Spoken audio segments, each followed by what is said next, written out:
everyone, Amy Bowser-Tennant here, the Genealogy reporter, and it is Genealogy Thoughts Thursday. It's been a while since I've made a video and put it up, but that's because I have had an amazing opportunity to shadow some FamilySearch volunteers, and I want to share that with you, the inside scoop, if you will, the back end of how this FamilySearch comes across these records that are finally digitized and then put online for free for anyone in the world. So here's what my experience was. So usually the process is this. FamilySearch takes a look at their map, if you will, and we'll take the United States, for example, and look and see where they may be lacking in a state or county level archive. Maybe they're missing some of the probate records or have no marriages done yet or something of this nature. And they say, all right, we want to zero in on this state and these counties, and we're looking for these types of records, probate, marriage, whatever. And so they send in someone to speak with the county, usually the probate judge. And so in this case, the most recent case that I was a part of, John D. Young from Salt Lake City flew in to my state, and we had already made several appointments with the different county probate judges. And so we went in with the probate judge, and there were usually some other people involved, but not in every case. And then we shared with them what FamilySearch is, what we're doing, what our mission is, what we want to do for that county, and how it will benefit them. Now, some probate judges were just right on it. They were like, yes, we're great. Thanks for the contract. We'll sign it. Let's get started. And some had some issues. I think personally what I recognize was the biggest problem that some of these probate judges face is space. Okay. The camera for digitizing loose papers or large volumes, the ledger books and so forth, has to be about 8 feet by 3 feet roughly. And I was surprised. Not a lot of these places had the room for such a large apparatus to be left on the premises. It's not something you can take down and take with you each night. There also had to be some level of protection for the equipment. And some of the counties could provide that and some of them couldn't. So that became an issue. Another issue that some have had in the past that we did not encounter this time was the fact that these counties are relying on a little bit of revenue from people coming in and ordering a packet or a certificate, a death certificate or a birth certificate. And they're not interested in putting these records online for free because that affects their revenue. And so sometimes that's a problem. Another thing, it didn't even occur to me that this would be an issue, but one judge mentioned, what happens if your volunteers get hurt on our premises? Good thought. What if something happens with the equipment while it's on our premises? Who's responsible? How does that work? So these were lots of good questions that the judges had. And so John works really well with them and just discusses those concerns, addresses them. If needs be, they kind of go back and forth with that contractual agreement until everybody's satisfied and then the contract is signed. Then the real work begins.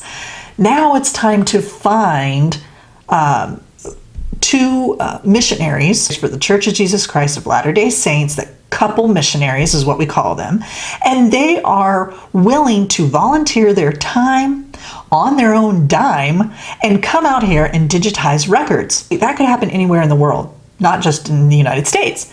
So then we wait, and hopefully we get a couple that is assigned to this particular county. Or maybe they'll be given several assignments, because some of the couples will serve their missions for 6 months up to maybe 2 years. So they may be here long enough to do 1 or 2 projects. Some of these projects, okay, the digitizing of, say, probate records in a very large county could take up to 3 years of almost daily digitizing. So, it might include a couple sets of missionaries going through to finish these records. Now, once the couple has arrived and the camera has arrived, it's time for another guy from FamilySearch to come in. And in our case, this time they flew in a guy from Pennsylvania. Actually, I think he drove in. And he came over, and Demigdio was his name. And he set up our huge camera in the facility in which the digitizing would take place. And this was a big deal. I'm talking almost all day long for 2 days, and it had to be just right. And then it had to be calibrated just right, and the computer system had to work just right, and the lighting had to be set up just right to really make the best quality images. And that's what FamilySearch focuses on. I mean, their calibration was amazing. I was surprised that it was that difficult to get the perfect image, but that's the reason why we love FamilySearch, isn't it? Then the digitizing starts taking place. The couple missionaries have been trained how to use their particular camera. They go about digitizing for a week, and then those images are sent on a hard drive to Salt Lake. And so it goes on a weekly basis. And then you have digitized records. Now, that's not just the end though, right? The indexing has to take place. And that's where a lot of times you've gotten involved by taking a look at the digitized records online, extracting the relevant data, and then putting it into a format in which it can be searchable, which is called indexing. Now, there's more. We had a very unique situation happen here in my area, and I wanted to tell you about it because obviously it's special to me because it included me.